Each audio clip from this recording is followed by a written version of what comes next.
What's up guys? Bagong araw, bagong kaganapan na naman.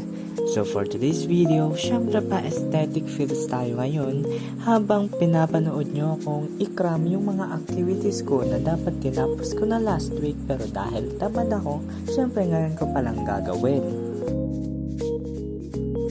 Well, paminsan-minsan kasi masipag naman talaga ako.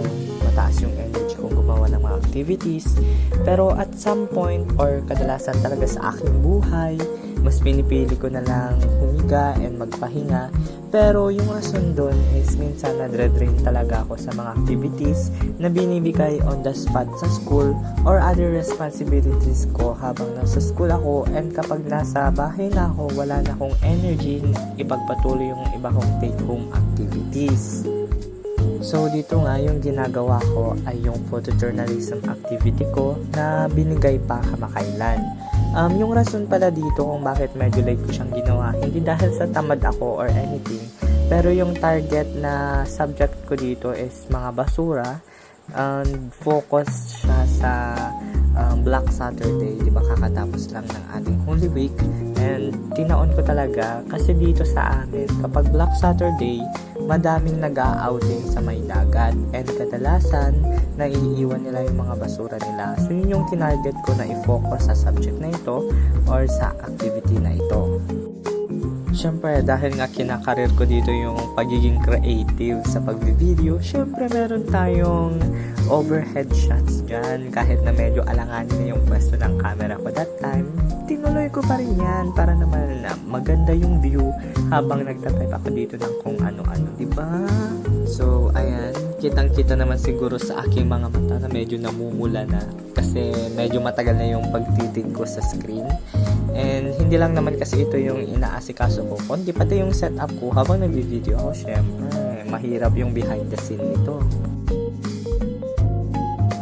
At nang medyo maboard na nga ako, inalis ko muna yung earphones ko kasi medyo masakit na rin doon sa pinapakinggan ko kasi masyadong malakas. And napag-isipan kong lumabas na muna ako and pumunta sa kusina. So during this time, madilim na, as in gabing-gabi na to. And naisipan kong magtimpla ng cereals. And yeah, hindi kape yung tinimpla ko kasi gusto ko pa rin makatulog kapag tapos na ako sa ginagawa ko. Kaya ito na lang yung pinili kong inumin para naman kahit papano meron akong inunguya and at the same time iniinom. Kasi kapag nakafocus ako sa isang bagay, gusto kong may ginagawa pa ako bukod sa ginagawa ko na pinag-focusan ko.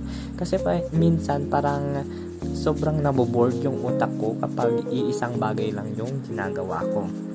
So dito nga, medyo mainit yung paligid ko. Kitang-kita naman sa mga butil ng pawis sa noo ko. Pero yeah, nagtimpla pa rin ako ng mainit na inumin kasi why not?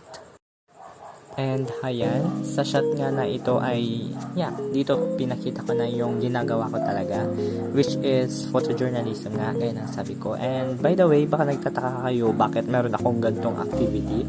And that is because I am a communication student and isa sa mga pinag-aaralan namin itong photojournalism. Actually, medyo nakailang ulit ako dito kaya medyo nangalay na rin yung mga kamay ko and at the same time yung daliri ko kaka-type kaya nag-stretching na muna ako. And yung sinabi ko kanina, naboboard talaga ako kapag iisang bagay lang yung ginagawa ko. Kaya tinigil ko muna yung pagta-type, kinuha yung cellphone ko at nag-browse na muna sa ibang mga social media platforms gaya ng TikTok habang iniinom yung tinimpla ko kanina. Sa kagaya ko mga estudyante dyan, tip ko lamang, based on my experience, kapag meron tayong ginagawang sobrang tagal, like nakafocus talaga tayo ng higit isang oras dun sa ginagawa natin, sometimes yung utak natin parang nagsha-shutdown kung saan ito napupunta, kung ano-ano yung pumapasok sa isipan natin. And for me, that is a sign na medyo naboboard na tayo and parang hindi na tayo makapag-focus. So suggest ko lang na magkaroon tayo ng at least 10 minutes break in between sa ating paggawa ng ating mga activities para naman kahit paano ma-refreshen or kahit paano magkaroon ng break yung ating utak. So, kaunting push na nga lang and malapit ko na itong matapos. So, malapit na rin maubos yung tinimpla kong inumin kanina.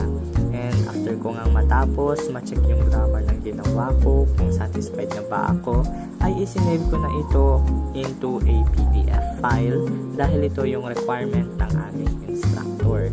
And after ko ngang masigurado na okay na yung activity ko, ay nag-exit na ako and shut down na yung laptop ko, and it's time for me to call it a day.